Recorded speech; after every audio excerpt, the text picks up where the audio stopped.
짧은 강의를 오늘 이제 마치는 날입니다. 마치는 날인데 떡을 해야 되는데 떡을 안 했죠. 예, 책을 한 권 시댈 때마다 떡을 했었는데, 자 오늘은 그냥 넘어갑시다. 다음 주에 해먹든지 뭐. 자 아무튼 한번 따라하겠습니다.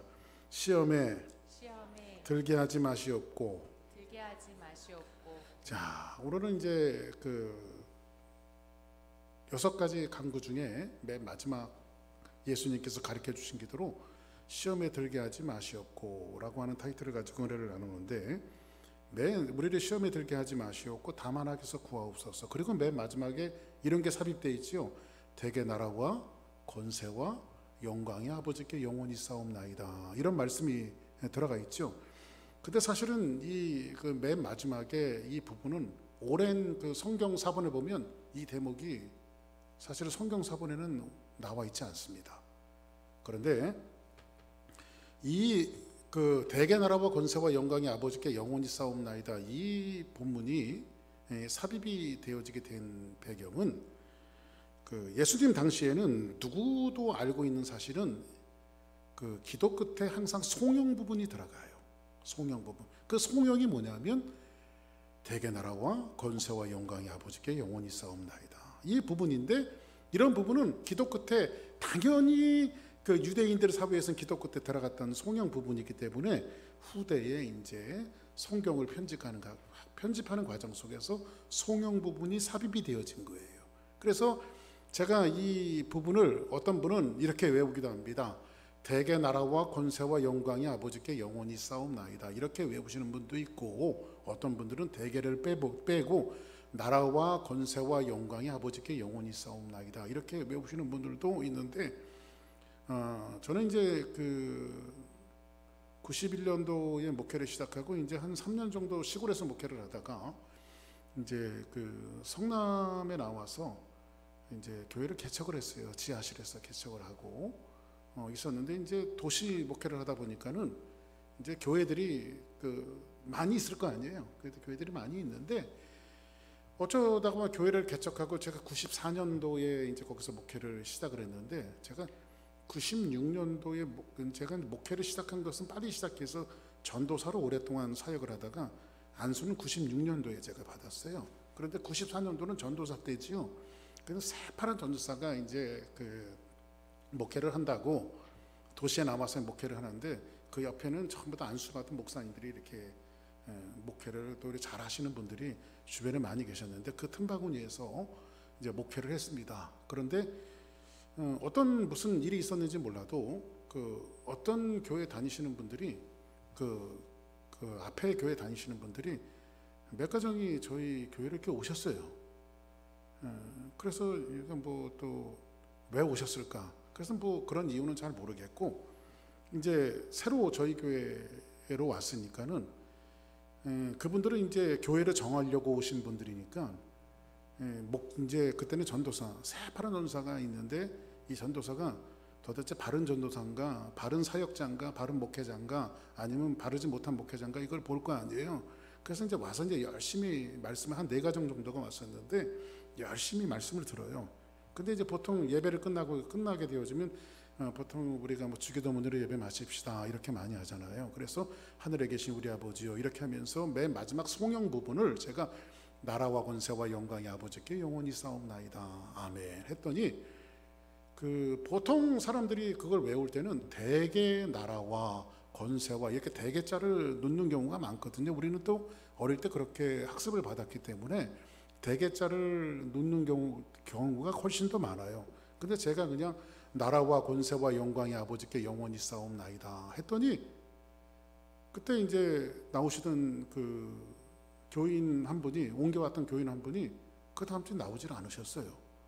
가지고, 왜냐하면 주기도문으로 예배 마칠 수밖에 없었던 것은, 이제 안수받은 목사가 축도를 할 수 있는데, 저는 이제 전도사 때니까 축도를 못하니까 보통 주기도문으로 예배를 마쳤거든요. 그래서 이제 근데 한 분이 교회를 나오지 않으셨어요. 그래서 이게 어떻게 된 건가 해갖고 같이 이렇게 옮겨 오셨던 분들한테, 왜 아무개 자매님은 오늘 교회를 안 나오셨나요? 그랬더니 저한테 와서 그 자매님은 아마도 전도사님이 이단일 것 같다고 이단인 것 같다고 그러더래요. 그래가지고 왜 그렇죠? 그랬더니 그 주기도문 할 때 대개자를 뺐다는 거예요. 보통 교회들은 대개자를 다 놓는데 대개는 영덕에 있는 게 대개죠. 그런데 대개자를 뺐다고 그걸 빼면 이단이라는 거예요. 그래서 제가 그것에 대해서 이제 잘 그분하고 상담을 해서 잘 가르쳐내고 그분이 다시 교회를 나오시게 됐는데 뭐 대개를 놓도 되고 대개를 놓지 않아도 됩니다. 그래서 이것은 그 대개 나라와 대개라고 하면 그리하면 뭐 이런 뜻이거든요. 그러니까 그런 접속사 같은 것들은 여러분들이 누셔도 되고 누시지 않아도 되는 겁니다. 아무튼 여러분들이 이제 한 가지 상식적인 부분들을 말씀을 드리는 거고, 오늘 주기도문을 마치면서 이 송영 부분이 오래된 사본에는 없지만은 예수님 당시 때는 많은 기도 끝에 항상 송영 부분이 들어갔기 때문에 후대 학자들이 성경을 편집하는 과정에서 나라와 권세와 영광의 아버지께 영원히 있습니다, 이게 들어갔다라고 하는 것들은 상식적으로 여러분들이 알고, 이제 오늘 주기도문의 그 마지막 부분에 해당되어지는 시험에 들게 하지 마시옵고 라고 하는 이 부분들을 가지고 여러분들에게 말씀을 드리는데, 이제 오늘 한번 본문을 한번 보도록 하겠습니다. 같이 한번 오늘 본문이죠. 시작. 우리를 시험에 들게 하지 마시옵고 다만 악에서 구하시옵소서. 자, 보세요.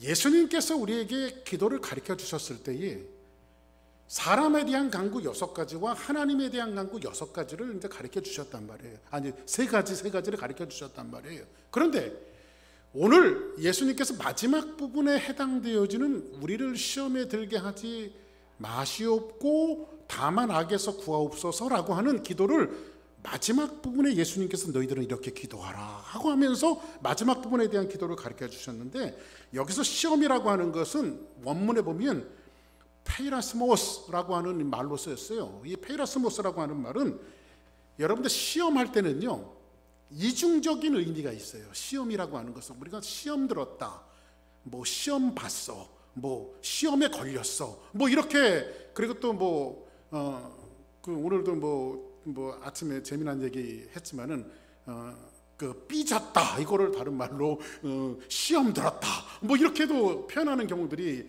굉장히 많이 있잖아요. 요즘에는 어쩌다 보니까는 시험 들었다라고 하는 말을 삐졌다라고 하는 표현으로 많이 여러분들이 바꿔서 사용하는 것 같아요.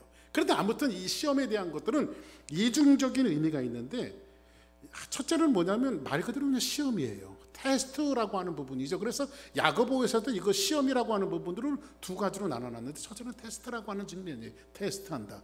그리고 하나는 템플테이션, 유혹이라고 하는 의미예요. 그러니까 시험은 테스트와 템플테이션, 유혹이라고 하는 이중적인 의미를 이 말씀 속에서 갖고 있는데, 하나님께서 한번 여러분들에게 묻습니다. 하나님께서 우리를 시험하실까요? 시험하지 않을까요? 진짜요? 진짜 하나님이 우리를 시험하십니까? 자, 보세요. 그러면 하나님께서 우리를 시험하시는가라고 하는 질문에 하나님 우리를 시험하십니다. 하나님 우리를 시험하십니다. 여기서 하나님이 시험하신다라고 하는 의미를 정확하게 한 예로 든다면, 하나님께서 아브라함을 시험하사 이렇게 말씀하죠. 창세기에 보면 하나님께서 아브라함을 시험하셨어요. 그래서 제가 지난 금요일도 그것을 여러분들에게 간략하게 말씀드렸지만은, 아브라함이 하나님 앞에 시험을 받을 때 있었던 그 땅이 바로 가나안 땅이에요. 근데 이 가나안 땅은 과잉적인, 그러니까 이 가나안 땅은 전통적으로 뭐냐면 우상의 온상지예요. 우상들이 있는 온상지들인데, 이 우상의 온상지에서 행해졌던 일들이 뭐냐면, 이들은 어떤 일까지 했냐면요, 신앙의 결정적인 하나님 앞 그들의 신에게 드리는 제사를 뭐냐면 자식을 잡아 드리는 거예요. 자식을 태워서, 실제로 그런 것이 가나안 땅 원주민들과 그들의 종교 속에 있었어요. 근데 이런 것들을 하나님께서 애굽을 나와서 이스라엘 민족들이 가나안 땅에 들어가는 그들을 향해서 하나님께서 말씀하시는 것은, 너희들은 가서 그런 짓 하지 말라고 그러죠. 그런 짓 하지 말아라 이렇게 말씀하시는데, 그 가나안 땅이 본성적으로 온상적으로 그런 일들이 자행되어져 있고, 가끔 가다가 자식들이 신앙이 과잉되어지니까 자식을 불살라서 자기 신들에게 드리는 이런 제사들이 왕왕 있었다고요, 가나안 땅 안에. 그래서 성경에 보니까 이것이 믿는 사람들에게까지 영향을 주게 되어지면서 사사기 시대에 들어와서 입다라고 하는 이 사사가 전쟁을 하러 나가갖고, 전쟁을 하러 나가면서 하나님 앞에 서원을 한 가지예요. 하나님, 이 암몬 자손과 내가 전쟁을 해서 이기고 내가 승리해서 돌아올 때에 먼저 나에게 첫 번째 마중 나온 사람을 하나님 앞에 잡아서 드리겠습니다. 그랬더니 불행하게도 제일 처음에 나와서 승리하고 돌아오는 입다를 환영했던 사람이 누구냐면 입다의 딸이에요. 그래서 그 딸을 잡아서 실질적으로 제사를 번제로 드리는 이러한 일들이, 이런 형태들은 그 입다라고 하는 사사들이 했지만은 믿음의 행위 가운데에서도 사람들이 과열되어지다 보니까 이것이 믿음의 행위 속에 있는 사람들에게까지 이러한 제사의 행위들이 지금 들어와 있는 거예요. 그러니까는 여러분들이 신앙생활하면서 지난 금요일도 말씀드렸지만은 정말 중요한 것은 뭐냐면 하나님을 온전히 알고 섬겨야지 세상적인 과잉과 과열과 세상적인 형태를 가지고 내 몸을 불살라 내어줄지라도 사랑이 없으면 아무것도 아니오라고 하셨던 이 사도 바울의 이야기처럼 그 안에 내면적인 핵심이 중요한 것이지 형태가 중요한 것은 아니라는 거죠. 그래서 이러한 일들이 있었는데 어느 날 성경에 보니까 하나님께서 아브라함을 시험하시는데, 제가 원문에는 원문에는 이렇게 나와 있어요. 하나님이 아브라함의 시험을 시험하사, 이렇게 돼 있어요. 그러니까 이 말은 뭐냐, 아브라함이 뭔가 시험에 들어있는 거예요. 어떤 시험에 들어있냐면, 가나안 땅에 보니까 예수님을 안 믿는 사람들도, 제가 그래서 지난 금요일도 그런 말씀 드렸죠. 여러분 여호와의 증인들 아시죠? 여호와의 증인들은요, 뭐 여러분들이 그 자녀들 이렇게 데리고 나오잖아요, 교회에. 그러면 저렇게 어릴 때부터요, 애들이요 저렇게 안 나오게 하면 정장을 딱 하고요, 여호와의 증인들은 정장을 딱 하고 부모들이 애들을 데리고 전도를 하러 다녀요. 전도를. 그거 보고 야 진짜 본받아야 돼, 응? 이런 식으로 얘기하거든요. 그러니까는 이런 이방인의 행위 속에서 이 아브라함이 느꼈던 것은 뭐냐면, 쟤네들은 하나님도 아니고 저렇게 우상들한테 자기 자식까지도 태워서 이렇게 드리는데 나는 이게 뭔가, 나는 밋밋하고 이런 예배가 과연 맞을까? 우리가 예배 드리다 보면 그런 회의에 빠질 때가 있어요, 없어요? 그런 회의가, 내가 진짜 예배 드리는 것이 하나님 진짜 원하는 예배일까? 이런 예배 형태를 하나님 받으실까? 여호와의 증인들도 저렇게 하는데 내가 자녀들을 그렇게 가르쳐야 할까? 뭐 이런 것에 대한 도전들을 받고 아브라함도 있었던 것 같아요. 왜냐하면 가나안 땅에 있었으니까 그런 문화들이 자행하다 보니까. 그때 하나님께서 아브라함을 테스트하신 거예요. 뭐라고 테스트하냐면, 아브라함아, 너 네 독자 이삭을 나에게 드려라. 그걸 뭐라고 드리냐면, 어떻게 드리라고 하죠? 번제로 태워서 드려라. 그랬더니 아브라함이 자기 아들 이삭을 아침에 일찍이 드리고 모리아 땅으로 가죠. 그래 모리아 산으로 올라갑니다. 그리고 자기 아들을 꽁꽁 묶어놓고, 지금 꽁꽁 묶어놓고 칼로 내려치려고 했을 때에 하나님의 의도는 사실은 이삭을 받는 데 의도가 아닌 것이죠. 그리고 예배라고 하는 번제를 받으시는데 이삭을 내려치려고 했을 때 아브라함아 네 아들에게 손을 대지 말아라. 그리고 나서 그 옆에 한 어린 양을 준비하셨죠. 양을 준비하셔서 이삭을 대신해서, 그래서 여호와 이레라고 하는 말이 거기 여호와께서 준비하셨다라고 하는 말이 거기서 파생이 되어지잖아요. 여호와 이레. 그래서 어린 양을 잡아서 하나님 앞에 이삭 대신 드리는 이 행위는 뭐냐면, 너희들이 몸을 불살라서 자식을 드린다 할지라도 그것이 참 예배가 아니며, 너희들이 의로 드리는 예배는 예배가 될 수 없고, 어린 양의 보혈로 드려지는 예배, 앞으로 오실 예수 그리스도의 예배가 참 예배가 될 수 있다라고 하는 사실을 아브라함에게 가르쳐내신 거예요. 이것은요, 교육적인 측면으로 가르쳐내신 거예요, 하나님께서. 그러니까 뭐 이 말씀을 가지고 아브라함의 믿음, 뭐 아브라함이 뭐 자기 자식을 드렸다, 뭐 이렇게 우리가 성경을 볼 것이 아니라 하나님께서 참 예배는 무엇인가? 너희 아들을 불살라 드리는 예배가 참 예배가 아니며, 앞으로 어린 양 예수 그리스도는 저런 모습으로 오실 것인데 저 어린 양이 대속의 제물로 드려져야만 너희들이 참 예배를 드릴 수 있다라고 하는 그 메시지를 그 성경이 담고 있는 거예요. 자, 그러면 이렇게 하나님께서 아브라함에게 테스트를 하시죠. 시험을 하시죠. 여기에는 두 가지 측면이 있는데, 하나는 뭐냐면, 하나님은 우리를 시험하실 때에 우리를 시험하시지 유혹하지는 않습니다. 테스트는 하시지 하나님은 우리를 유혹하시는 분이 아니라는 거예요. 두 번째로는 뭐냐면, 이 시험을 통해서 두 번째로는 교육적인 차원에서 우리를 시험하실 때가 있어요. 테스트 하시는 거예요. 제가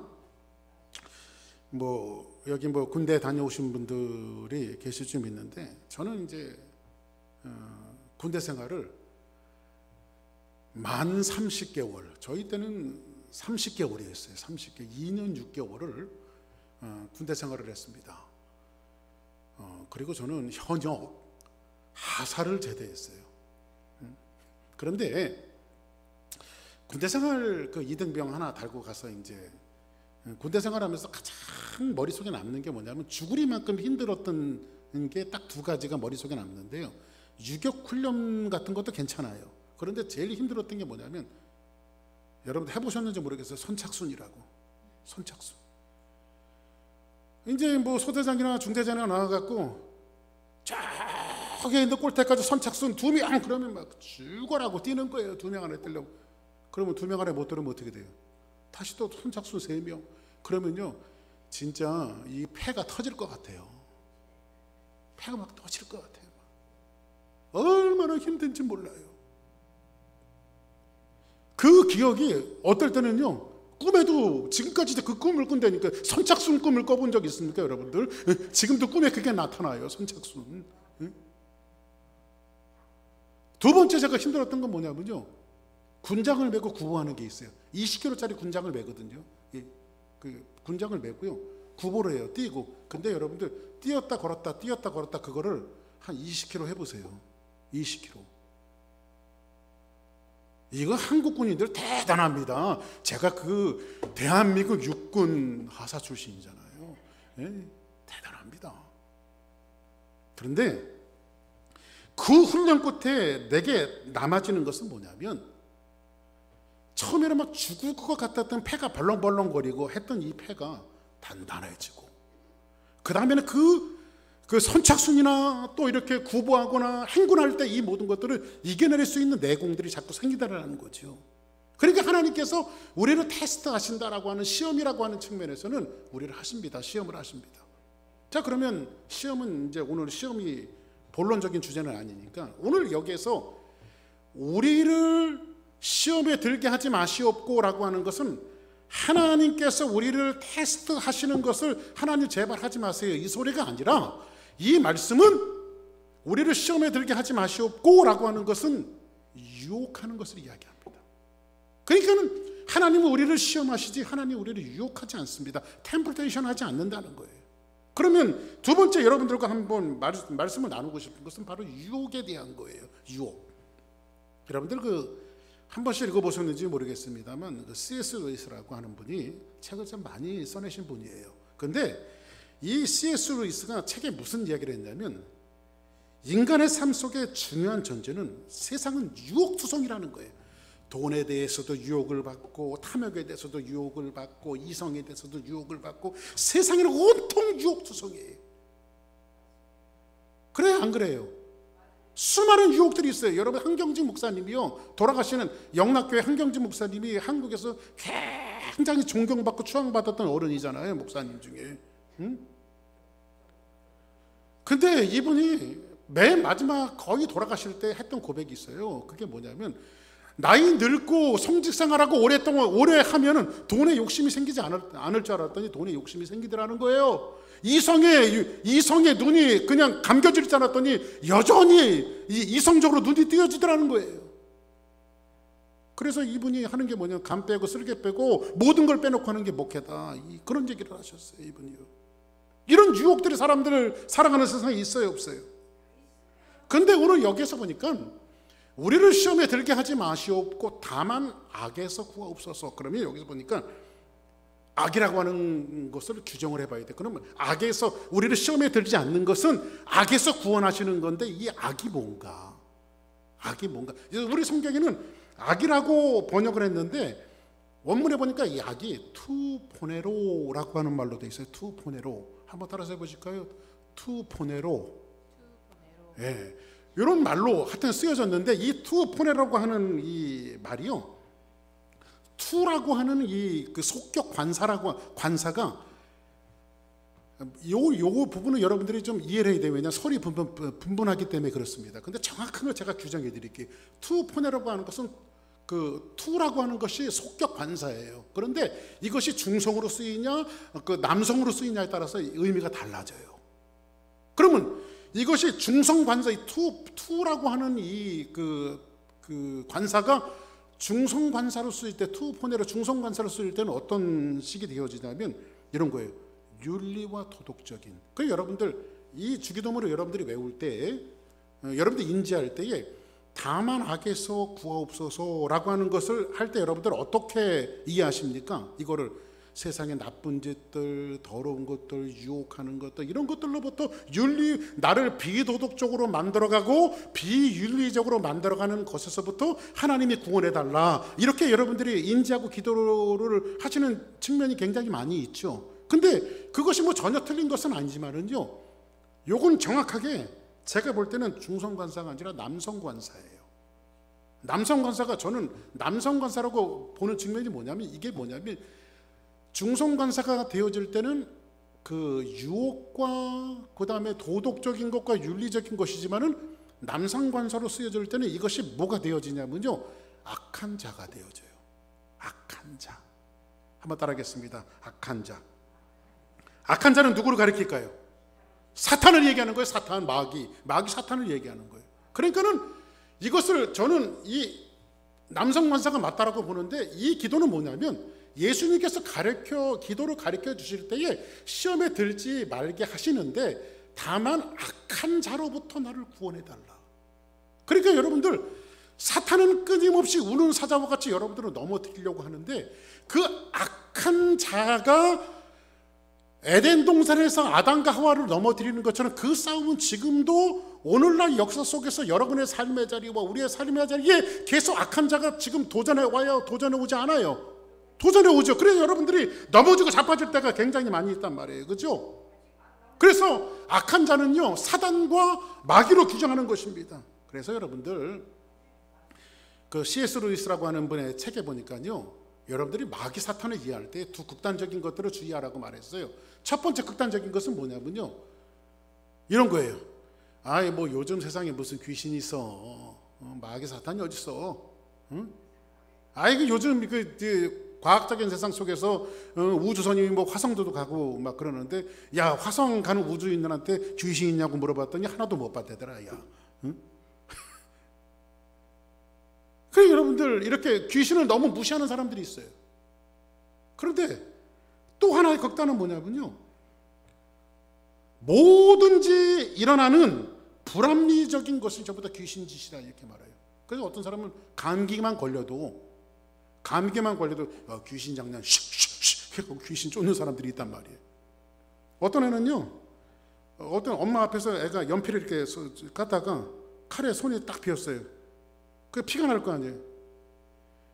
이 손가락 빈 거, 이게 귀신 장난이라는 거, 귀신이 와서 그랬다는 거예요. 그러니까 추야로 귀신을 묵상하는 거예요. 지가 잘못해놓고. 그러니까 요즘에 귀신이 하나님을 찾아가서 하나님 억울합니다. 쟤네들이 지희들이 잘못해놓고 저만 다 탓합니다. 그런 소문이 있대요.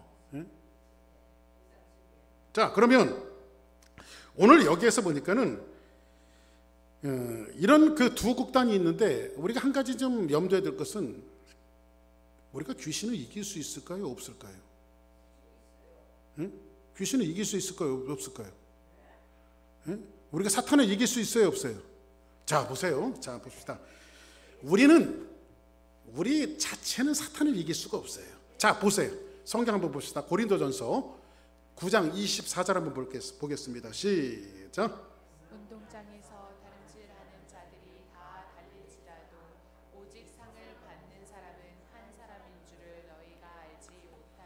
자, 사도 바울이 이 말씀을 이제 경주자들을 이렇게 비교해서 썼어요. 운동장에서 다름질하는 자들이 달릴지라도 여러 사람들이 달릴 거 아니에요. 그때는 이제 마라톤을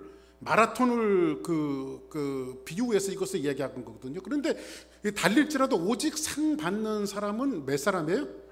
딱 한 사람밖에 없죠. 그래서 이제 많은 목사님들이 이 한 사람이 되어지자, 이 상 받는 사람이 되어지자 해갖고 신앙을 과열적으로 이렇게 해갖고 뭐 경쟁하듯이 신앙생활을 했는데, 사실 이 본문은 그런 본문이 아니에요. 이 본문은 어떤 본문이냐면요, 이런 거예요, 여러분들. 딱 한 사람이 상을 받는데, 왜 한 사람이 상을 받을까? 당연히 박규석이는 아닐 거고, 여러분들 이름이 그 한 사람이 들어갈까요? 딱 상을 받는 사람은 한 사람이래요. 근데 좀 약간 야박한 것 같아요. 요즘에 이제 그 베이징 올림픽 하는데 베이징만 해도 막 구역질이 올라오려고 그래요, 요즘에는. 응? 아주 그냥 중국 사람들 말이에요. 그냥 거시기 해갖고 거시기 했어요. 근데 아무튼 올림픽도 여러분들 경주하면 금메달, 은메달, 동메달 세 사람 주잖아요. 그죠? 그리고 여러분들 그 신천지 이단들은요, 천국 가는 티켓을 14만 4천 명까지 줘요. 근데 여기는 하나예요, 하나. 이 말이 무슨 말이냐면, 이거를 우리의 인생의 삶 속에서 우리가 경주하고 경주하는 사람 속에 한 사람을 줄 수 있다라고 사도 바울이 그렇게 표현한 것이 아니라, 운동장에서 다름질하는 자들이 달릴지라도 오직 상을 받는 사람은 한 사람인 줄 너희가 알지 못하느냐. 그 한 사람은 누구를 말하냐면 바로 예수 그리스도를 얘기한단 말이에요. 아멘. 그러니까 이 경주에서 예수님께서 지금 승리를 해놓으신 거예요. 승리를. 이 경주에서 예수님께서 승리를 하셔서 지금 어떻게 우리의 본이 되어서 승리의 본이 되어 주셨어요. 한 사람으로 말미암아 죄가 들어왔죠. 아담으로 말미암아 인류의 죄가 들어왔어요. 그런데 또 한 사람으로 말미암아 죄가 소멸되어졌는데 그 상을 받으신 예수 그리스도의 승리에 여러분들을 끼워주시는 거예요. 나를 믿으면 승리할 수 있다라고. 누구의 이름으로? 예수 이름으로 승리할 수 있다라고 하는 승리에 우리를 끼워주신 거예요. 그래서 우리는 사실 사단을 개인적으로 이길 수 있는 능력이 아니라 승리하신 예수님을 바라보고 믿고 그분을 붙들고 나갈 때 우리가 사단을 이길 수 있는 것이지, 우리 스스로가 사단을 이길 수 있는 능력과 힘이 있는 존재들이 아니라는 거예요. 자, 그러면 이제 본격적인 본론으로 한번 들어가 봅시다. 오늘 마지막 주기도문을 마치면서 이 유혹은, 이 시험이라고 표현한 이 유혹은 어느 때 우리에게 올까요? 그리고 이 오는 유혹을 우리가 어떻게 이겨낼 수 있을까? 이 두 가지 문제가 해결되어주면 되죠. 유혹은 어떻게 우리에게 다가오며, 그리고 유혹을 이길 수 있는 방법은 어떻게 이길 수 있는가를 이 말씀을 통해서 우리가 좀 봐야 되는데, 우리 한번 첫 번째 예를 들어서 예수님이 40일 금식을 하십니다. 공생애를 시작하시기 전에 40일 금식 기도를 하시고, 이제 육체도 쇠약해질 만큼 쇠약해지고, 여러분들 사실 40일 여러분들 금식, 물만 먹고 금식해 보십시오. 사람이 산송장이죠, 그죠? 그런데 40일 금식하시고 사단에게 이끌려서 광야에 나가서 이제 예수님께서 시험을 하시는데, 예수님이, 사단이 왜 예수님을 시험하셨을까라고 질문을 하면 예수님이 육체적으로 약해졌기 때문에. 과연 그럴까요? 자, 예수님을 첫 번째 시험하시는 게 뭐예요? 마태복음 4장 3절에 보니까 제일 처음에 예수님이 첫 번째 시험 받으시는 것이 이거예요. 한번 같이 한번 읽어봅시다. 시작. 시험하는 자가 예수께 나와서 이르되 내가 만일 하나님의 아들이거든 망하여 이 돌들로 떡덩이가 되게 하라. 자, 보니까 사단이 먼저, 마귀가 시험하는 자가 와서 시험하는 거 뭐냐? 야, 예수, 너희 돌덩이가 떡덩이가 되게 해봐. 근데 여러분들, 이게 왜 예수님께 시험이 될까요? 예수님 배가 고파갖고? 배가 고파서 시험이 될까요? 예수님이 40일 금식기도 하시고 육체적으로 연약해갖고 이게 시험이 될 수 있을까요? 그래, 여러분들 보세요. 이게 시험이 될 수밖에 없는 것은 뭐냐면, 예수님의 배고파서도 아니고 예수님이 육체적으로 연약해서도 아니고, 예수님은 돌덩이로 떡을 만들 할 수 있는 분이기 때문에 그래요. 할 수 있어서 시험이 되는 거예요. 보세요, 여러분들이 예를 들어서 우리 오경희 권사님이 떡반죽을 만들어 갖고, 목사님 이게 떡반죽인데요, 요거 콩고물만 이렇게 돌려 갖고 드시면 떡이 됩니다라고 가정해서 저한테 갖고 오셨다고 생각을 해요. 저는 못해요 그런 거. 근데 사단이 저한테 와갖고, 규서가 너 이 돌덩이로 떡덩이가 되게, 이건 저한테 시험이 안 돼. 어차피 못하니까. 그렇죠? 근데 이게 왜 시험이 되냐면, 예수님은 돌덩이로 떡을 할 수 있는 분이기 때문에 시험이 되는 거예요. 그러니까 유혹은 언제 다가오냐면요, 할 수 있을 때 다가오는 거예요. 할 수 없을 때는 시험이 다가오지 않아요. 유혹이 안 와요. 그 비단 예를 볼까? 다윗을 한번 보시기 바랍니다. 다윗이 언제 넘어졌어요? 여러분들 박박 끼고 사울을 피해서 다니고 고난 당하고 어려움 당할 때는요, 그 영성이 팍팍팍팍 살아났어요. 그리고 내가 맨날 주님만을 바라보고 주야로 하나님을 묵상하고, 다윗이 사망의 음침한 골짜기로 다닐지라도 해를 두려워하지 않을 것은 주께서 나와 함께 하십니다. 주의 지팡이와 막대기가 나를 안위하십니다. 이렇게 자기가 하나님을 사랑하는 고백함이 넘쳐났던, 영성이 넘쳐났던 사람이 고난 속에 있었을 때는. 근데 다윗이 언제 넘어져요? 나라가 힘이 생기고 절정에 이르렀을 때. 다윗의 궁궐에서요, 지금 장군들은 나가서, 군사들은 나가서 전선에서 지금 전쟁하고 있어요. 고대 시대 때 전쟁은요, 친위 왕들이 군사들을 이끌고 나가서 전쟁을 하는 것이 보통 모습입니다. 그런데 다윗이 궁궐에 있었다라고 하는 것은, 다윗이 왕이라 나가지 않아도 전쟁이 될 만큼 국력이 그만큼 자라난 거예요. 왕이 나가지 않아도.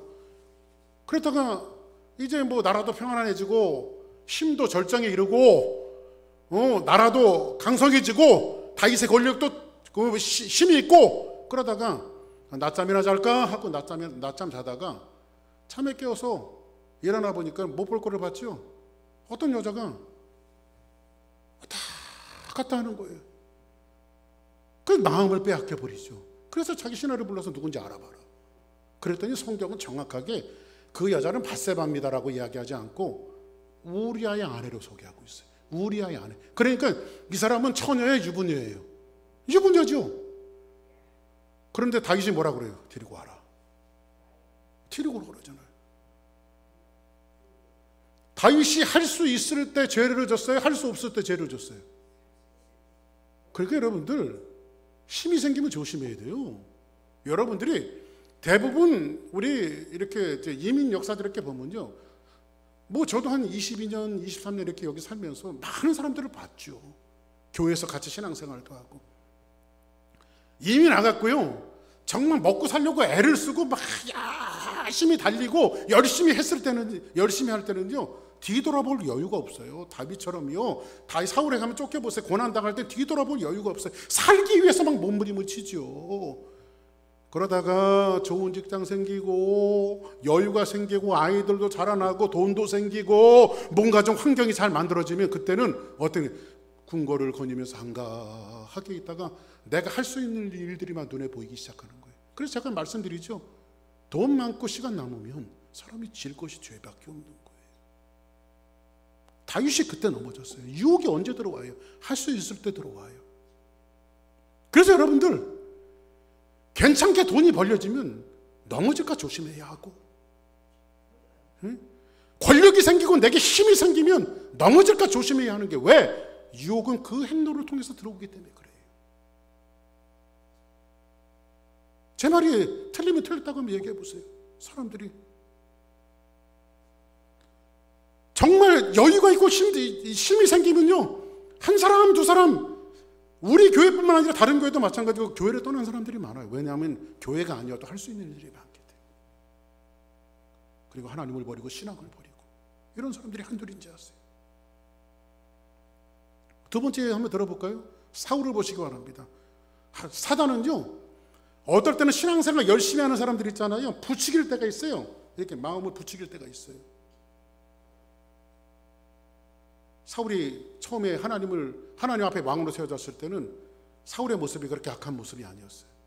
정말 하나님 앞에 쓰임받는 모습이었고 예언까지 했던 아주 영성이 남달랐던 그런 사람이 바로 사울이었어요. 그리고 승승장구하던 사울이 하나님께서 아말렉과의 전쟁을 시킵니다. 그리고 나서 뭐라고 명령합니까?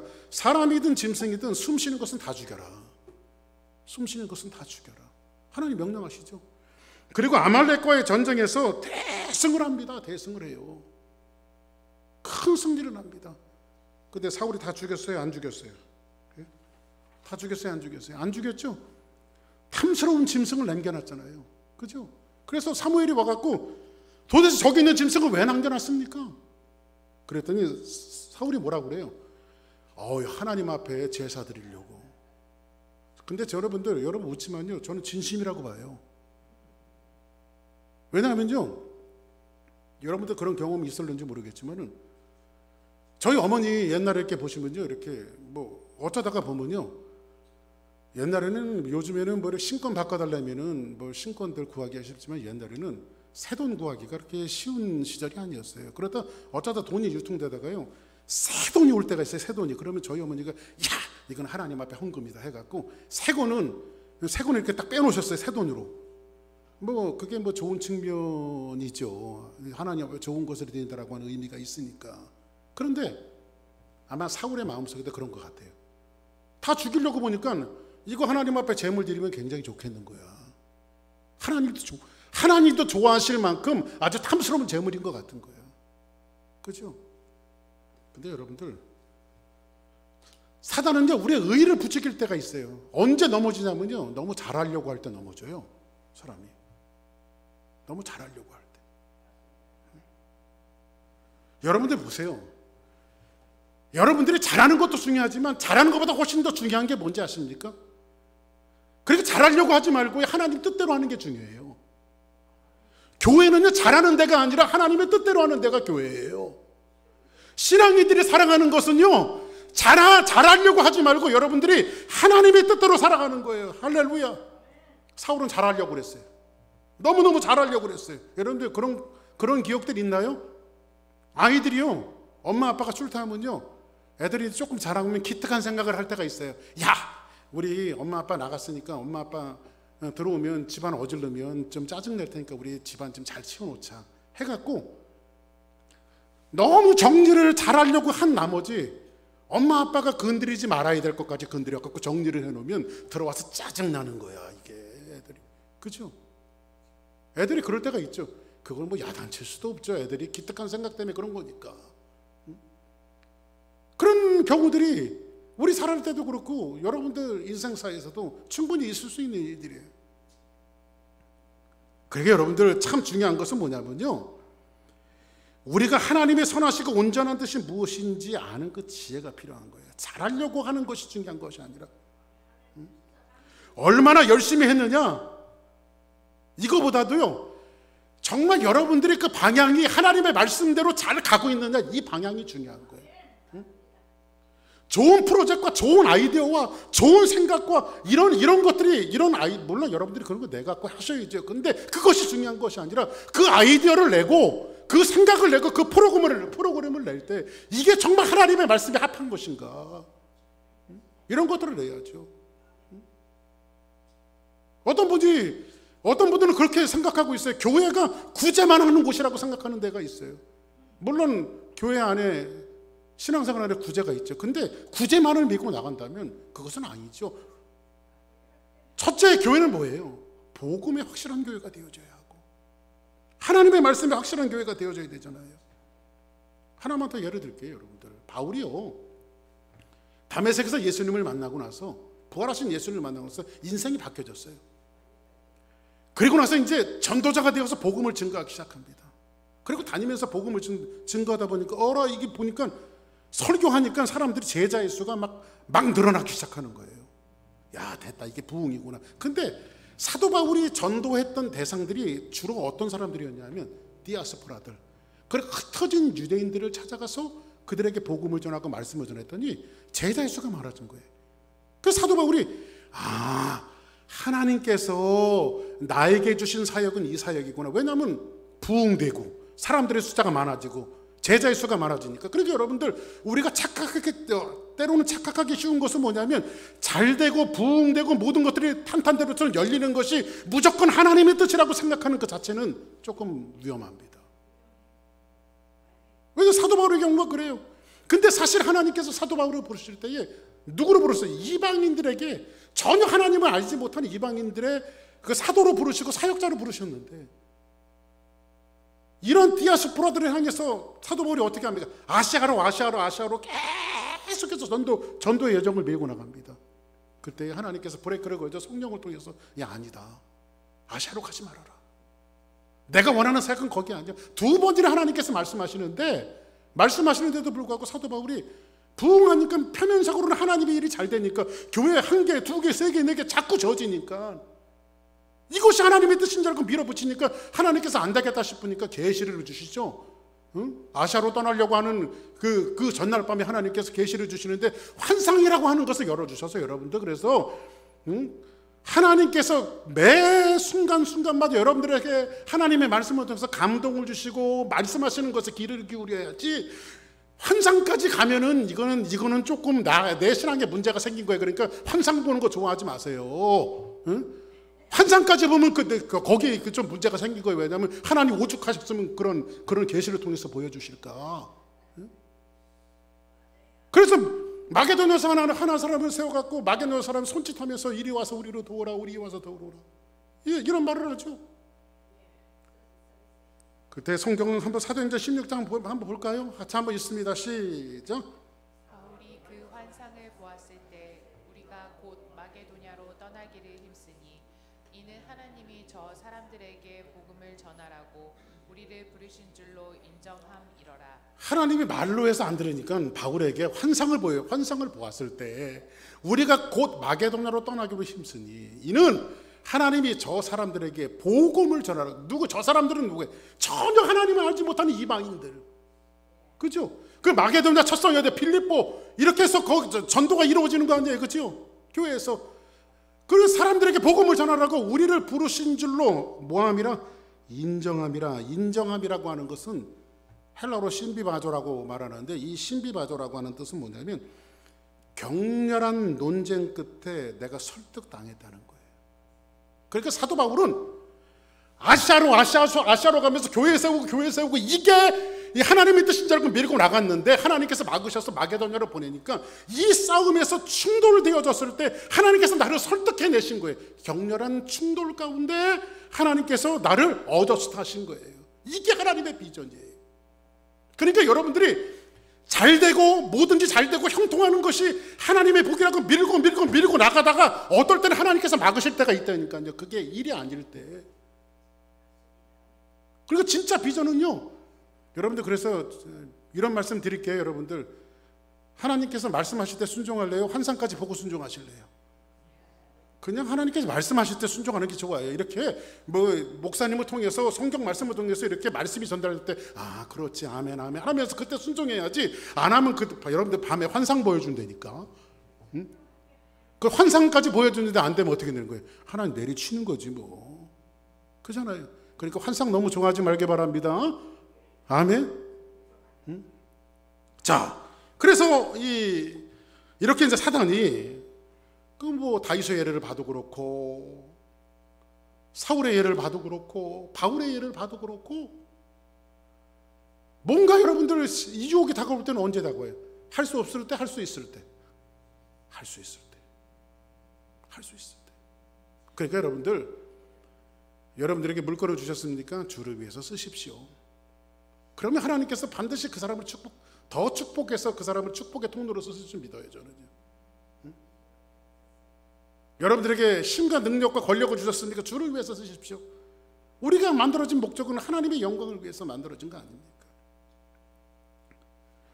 자, 지금 사탄은 이런 겁니다, 여러분. 사탄은요, 고난과 핍박을 통해서 이런 방법, 고난을 주고 핍박을 주고 이런 방법으로 기독교인이라고 하는 크리스찬들이 뿌리 뽑히지 않는다는 사실을 역사를 통해서 이미 답습을 하고 배워놨어요. 이놈들은 아무리 핍박하고 아무리 고난을 줘도 뽑히지 않는 인종들이구나.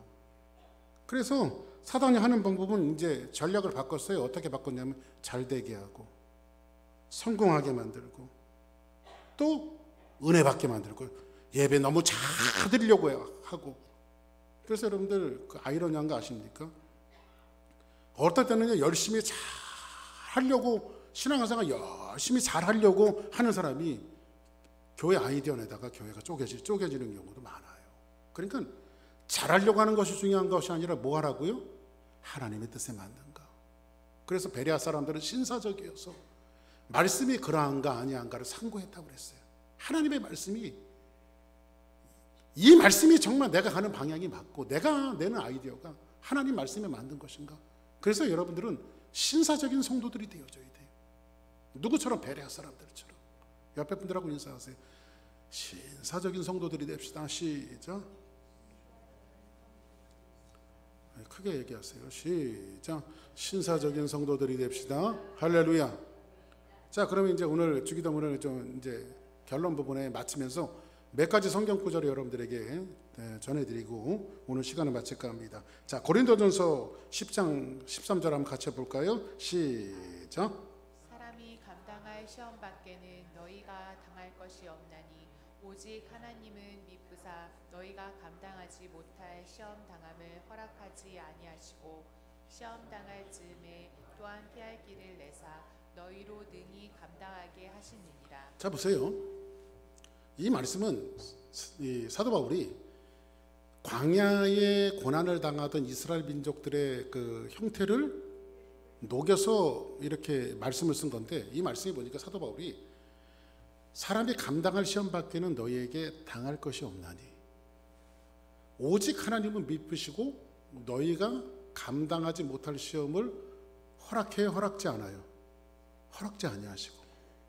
근데 시험을 당할 즈음에 또한 피할 길을 내사 너희로 능히 감당하게 하시느니라, 이렇게 말하고 있어요. 자, 하나님께서 이스라엘 민족을 광야에서 테스트하실 때 한 번도 하나님의 테스트에 합격 판정을 받은 적이 있었던가요? 단 한 번도 없었어요. 하나님의 테스트에 한 번도 이스라엘 민족이 합격 통지서를 받은 적이 단 한 번도 없어요. 심지어 하나님께서 만나를 내려주시는 것이 말씀을 지키는가 지키지 않아야한가 보시려고 하나님께서 만나를 내려주셨는데 그마저도 이스라엘 민족이 잘 지켜냈던가요? 지키지 못했지요. 그러면 사람들에게 이런 시험이 다가오는데 시험을 당할 즈음에 피할 길이 있었죠. 그러면 시험이 다가올 때 우리는 이것을 이겨낼 수 있어요, 없어요?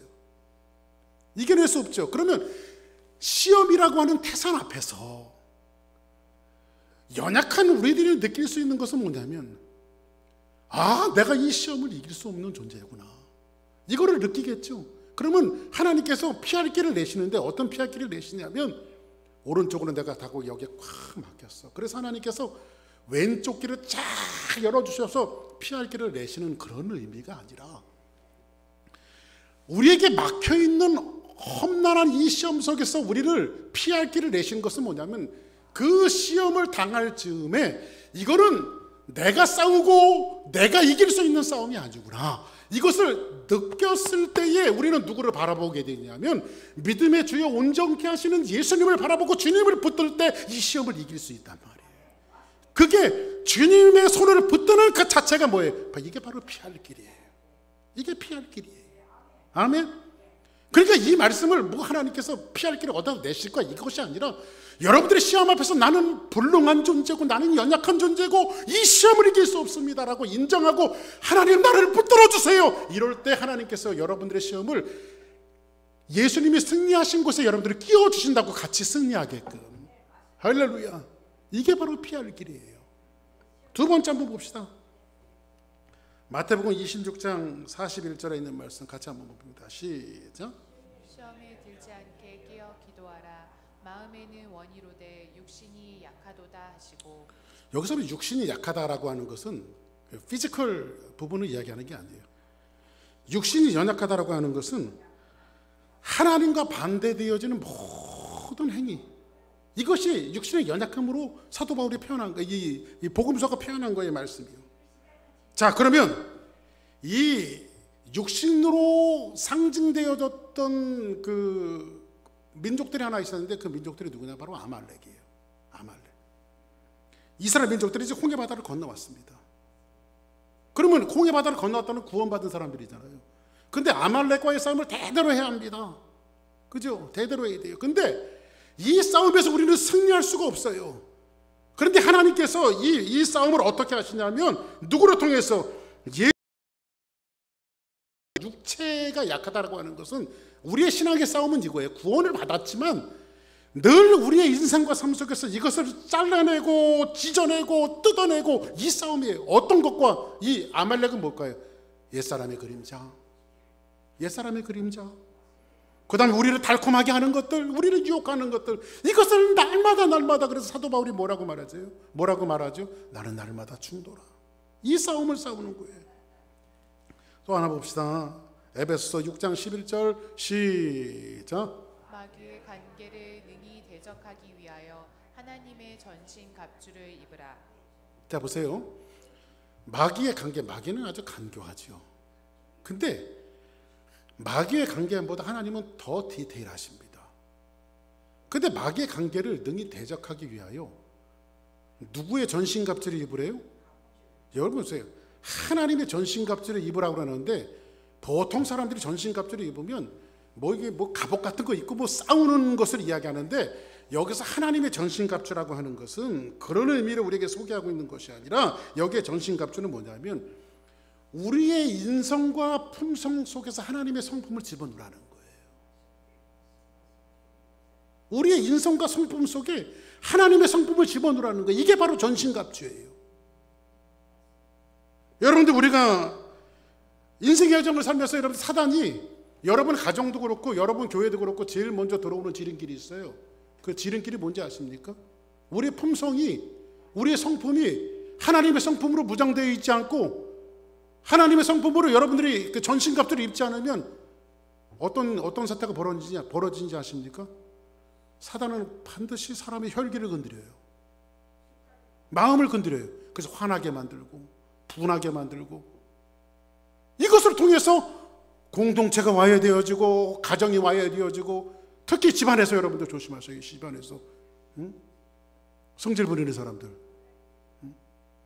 별거 아닐 것 같고 막 성질 부리고 그러면 안 돼요. 집안에서. 왜냐하면 가족 공동체가 힘들어져요. 오늘 사단이 여러분들 가장 노리는 게 뭔지 아십니까? 사단이 여러분들 보세요. 사단이 간교하게 들어오는 것은 이거예요. 뭐냐면 남북처럼요 3파선이 분명히 갈려져 있고 적인 적, 우리는 아군 이렇게 갈라져 있으면 전쟁하기가 쉬워요, 안 쉬워요? 이건 전쟁하기가 쉬워요. 왜냐하면 적이 분명하니까. 근데 전선이 어딘지 모르는 거야. 그래서 여러분들 베트남전이 미국이 왜 실패했는지 아십니까? 미국은요 무기 갖고 병사 갖고 땅을 뺏는 전쟁을 했어요. 땅을 뺏는 전쟁. 근데 베트남 호치민은요 인민의 마음을 뺏는 전쟁을 했어요. 인민의 마음을 뺏는 전쟁. 그러니까 이제 애들이요, 조그만 애들이 저런 진혁이 은수많은 애들이요, 아저씨 초콜릿 하나 주세요 하면서 뭐 하나 이렇게 들고요 미군들한테 가는 거예요. 뭐 하나 들고. 근데 이 호치민이 이 애들의 마음을 어떻게 뺏었는지 애들이 폭탄을 들고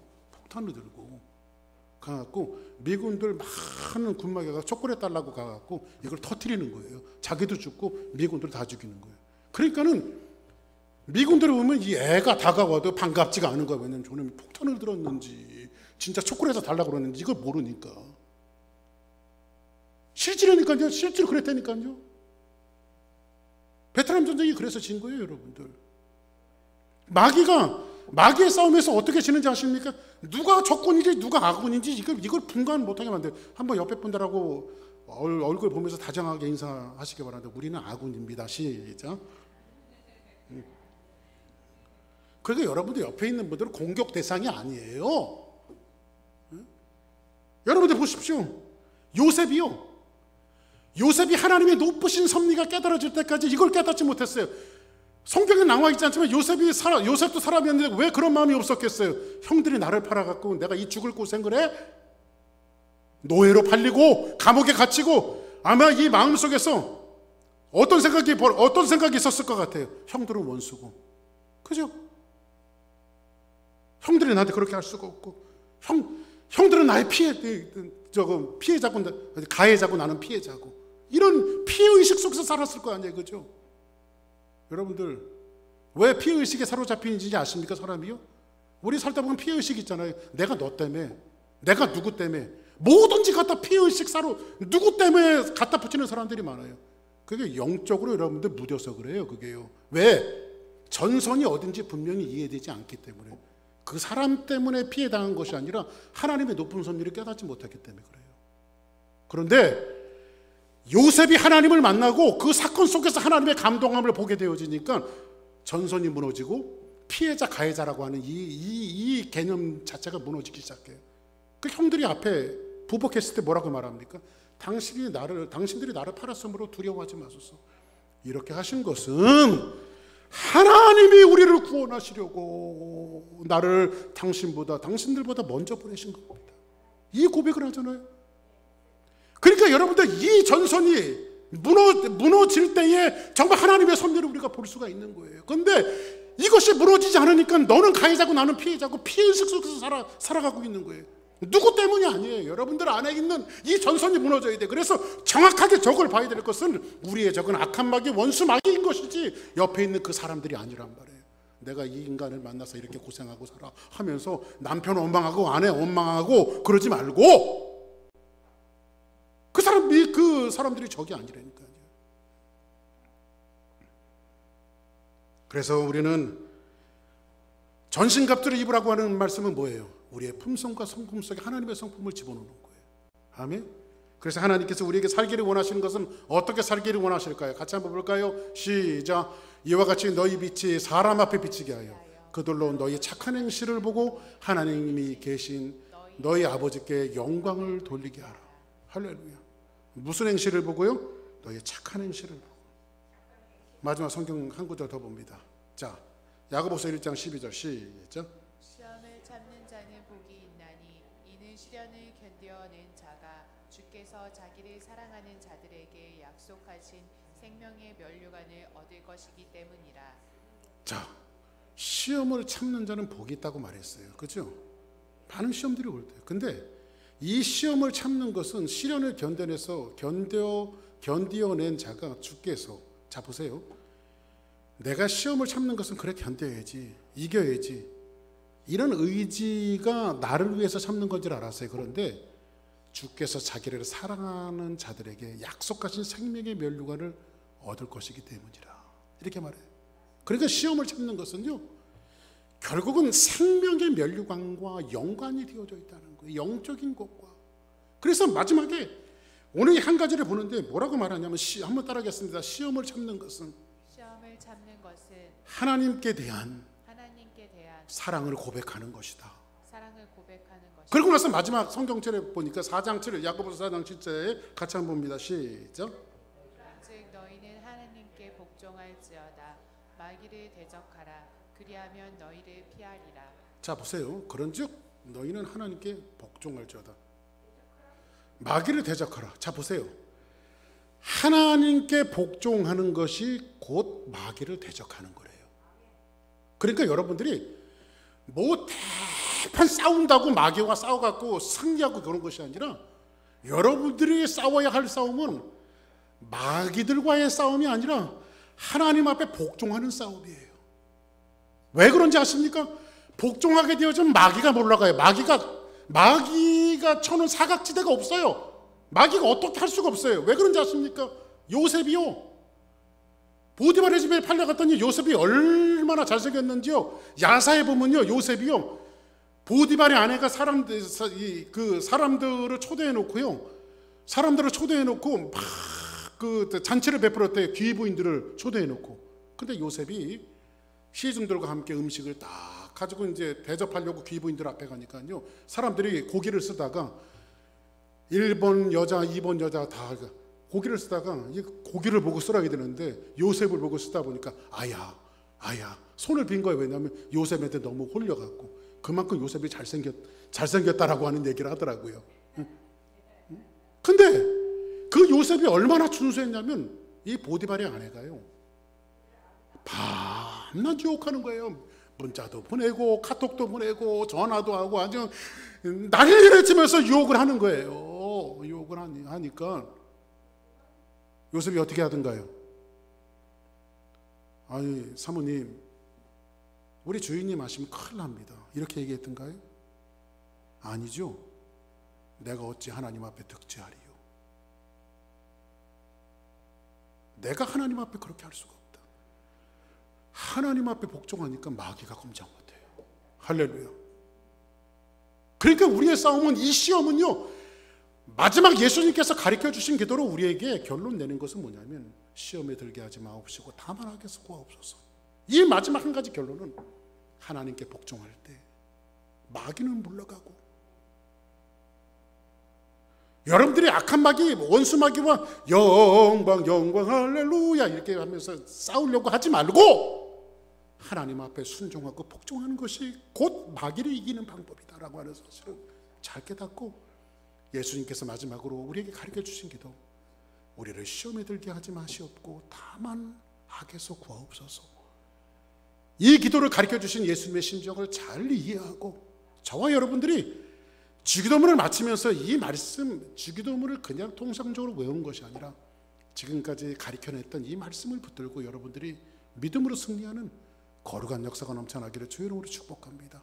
우리 다 같이 자리에서 일어나시겠습니다.